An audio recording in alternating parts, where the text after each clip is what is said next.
Good morning, everyone. Hope you're well.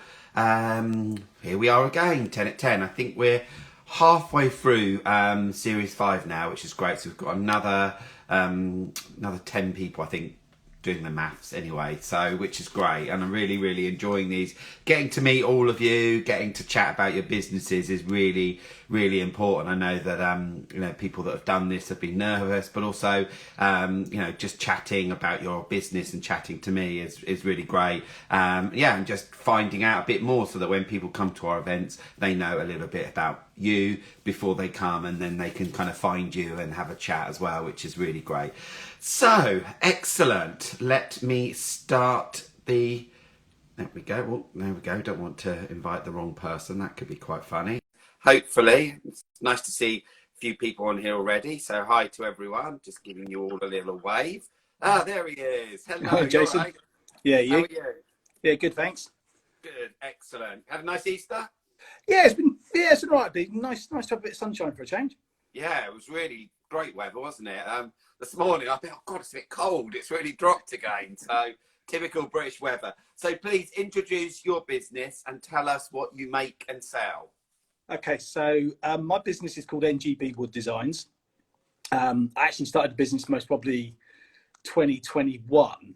But been making chopping boards, serving boards, charcuterie boards for quite a few years now, but it has always been a real hobby thing and just really making it for friends and family.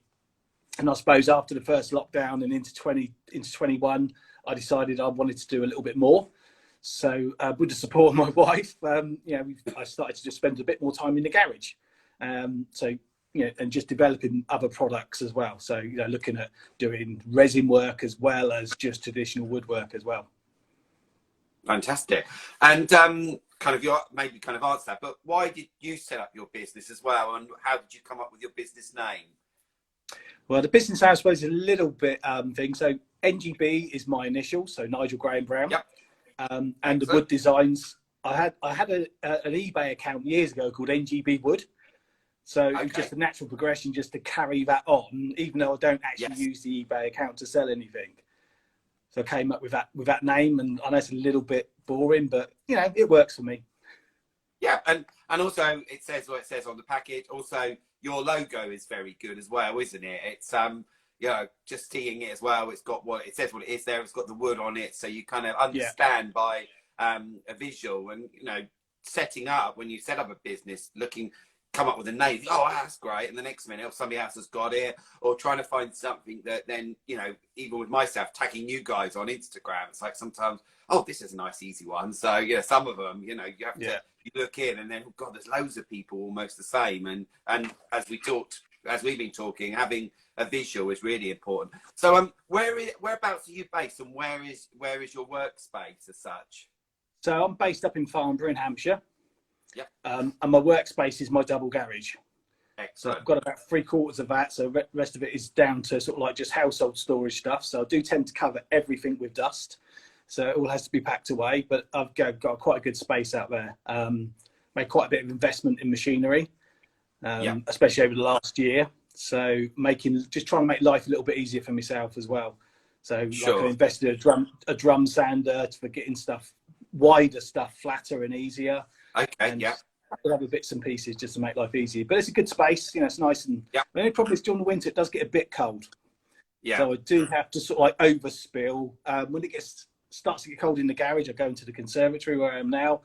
And then when it gets really cold out here, I have to go into the dining room to do my resin work, which my wife's quite patient about, really. Yeah, I'd say it's really nice to have that space to go to, isn't it? I suppose, if you started soaring in the kitchen, I don't expect your wife to be very happy. No, I think that might be just a little bit too much sawdust for her liking. Yeah. But those bits as well, if you come in the resin, you probably need it to be in a warmer place as such to dry as well, the kind of environment, I suppose. Does that have an effect? Yeah, so resin needs to set really around about 18 to 20 degrees. It will set at a lower temperature, but it just takes days and days and days. I did some in the conservatory sort of like October time, and it was that 6 days later and it still hadn't cured properly. So you really want to, So you really does need to be a fairly constant temperature. At the moment, the resin's going off in about 24, 36 hours. So that's a lot better now. Yeah. And I say with yours, isn't it? It's all the time that you put into each piece of work, isn't it, as well? It's a lot of time that invested in that piece of what you're making as such. Yeah, it can do. I mean, if you look at something like, say, one of the pizza boards, which is the one that's on my directory profile, those boards can take anything up to maybe 5 hours a board to make. When you take down to the factory, you get the rough sawn lumber, you have to mill it down, and you have to cut it to size, and then you have to glue it, sand it, and then shape, and then resand. It all adds up from time-wise, so it's quite a long process. Cool. There's just somebody asking here as well.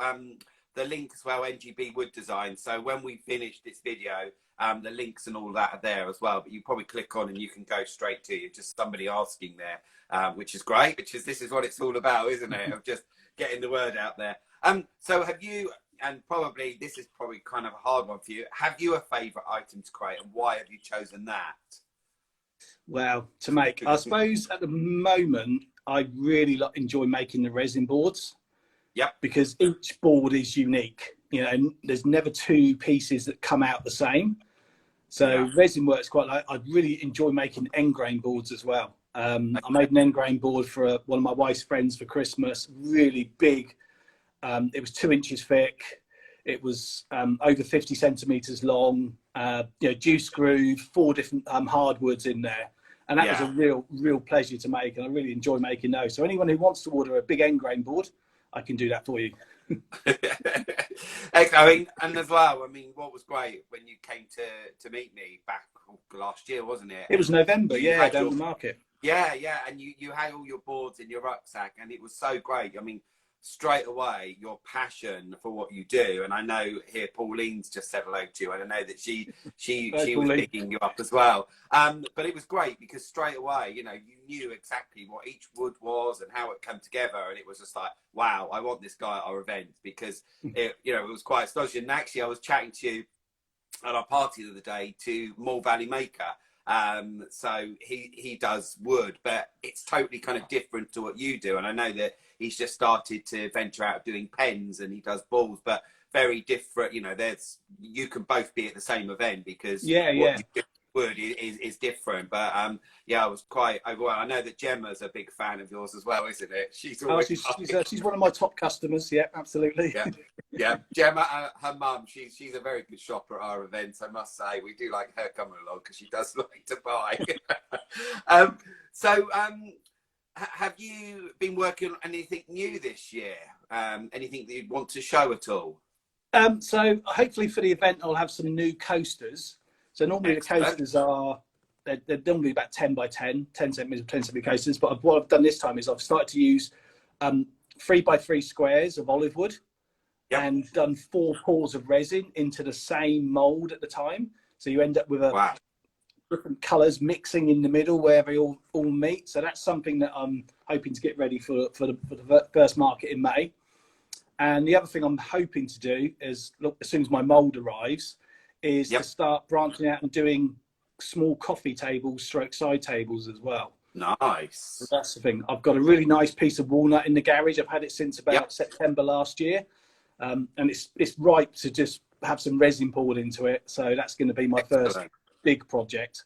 Wow, that's really cool. Yeah, that's really cool. Excellent. And with that, will you kind of collaborate with somebody else to sort of metal work and bits into that? Is there anyone that you're thinking of working with?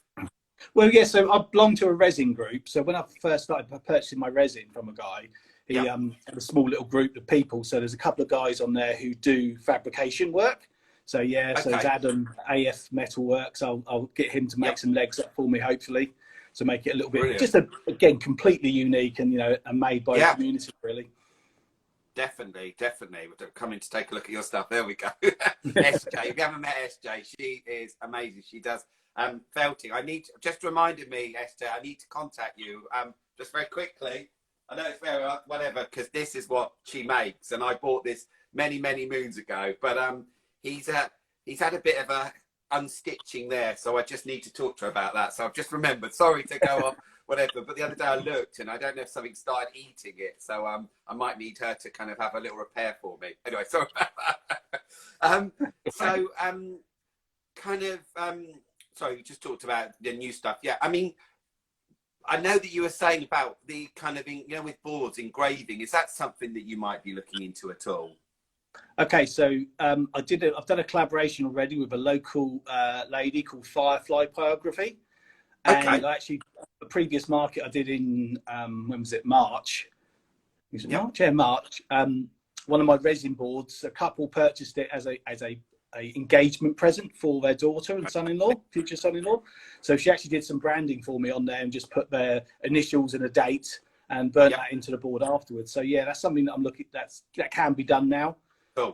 So hopefully when we do the wedding event with you in July, that's something that we can offer as a service to either existing boards that are already made, or to, if somebody wants a particular board making sure there's enough space for that wording to go onto the board.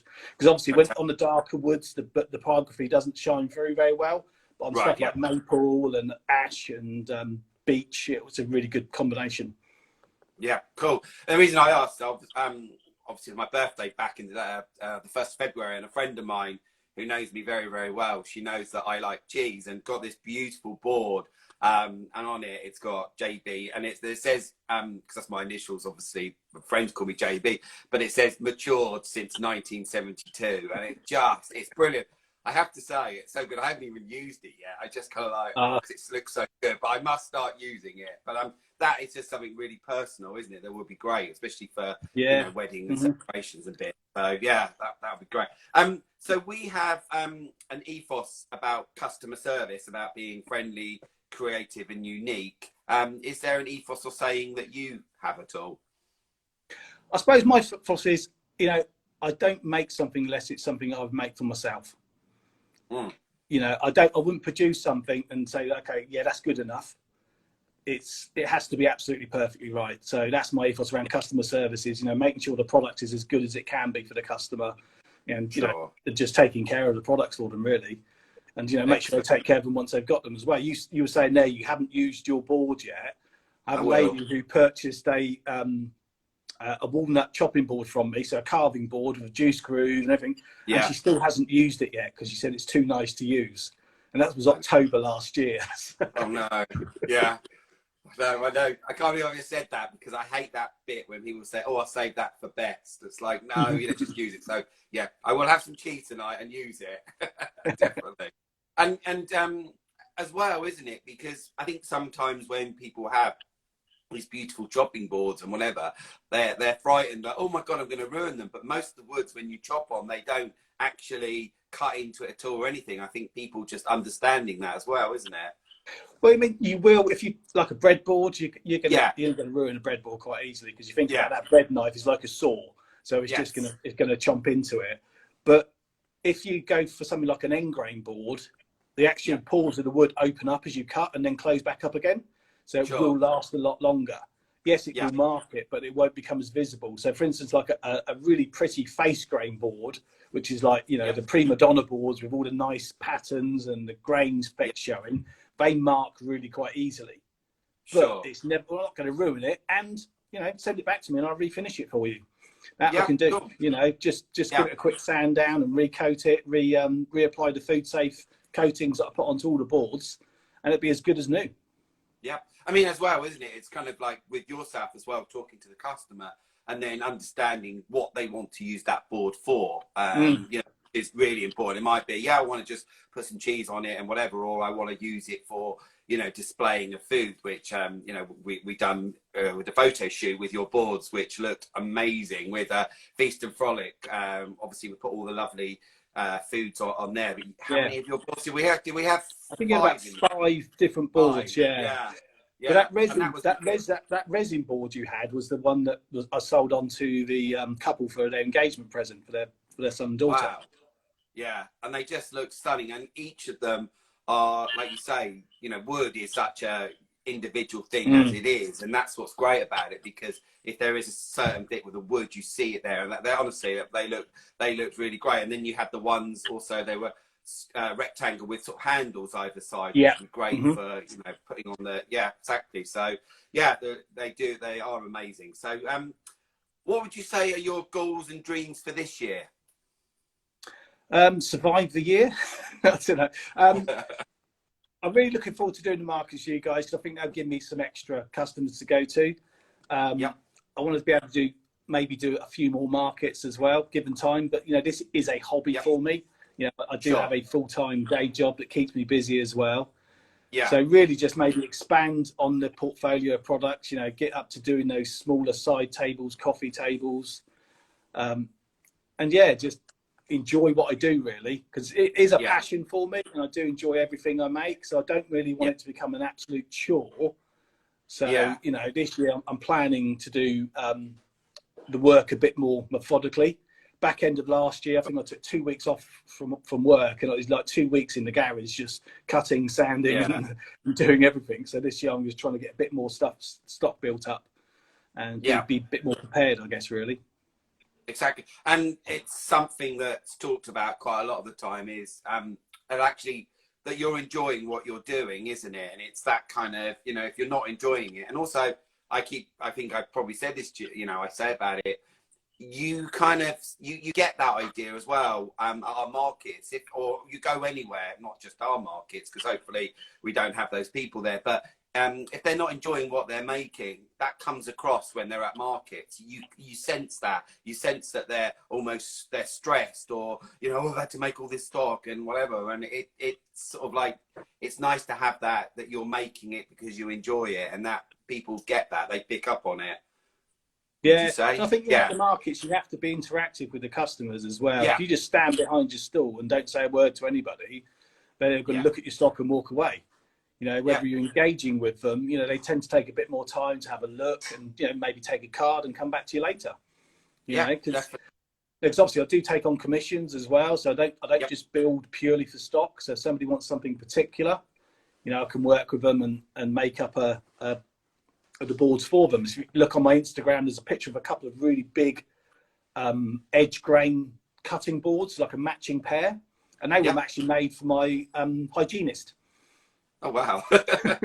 Like you do, it's a small world, isn't it? Yeah, exactly. You know, it's quite bizarre actually. At the moment, we've got our first ever event on Saturday at the Tunnel, Love Reigate. So at the moment, we the table to set up to see how it looks, and that's something we always practice, and just, you know, moving things around and setting things up, and you know, we're just going to leave it there for the day just to sort of see if anything needs tweaking and adding, and it's all part of it as well, isn't it? Of just that, what goes into the whole setup of a stall. Sorry, there's a hair there. Sorry.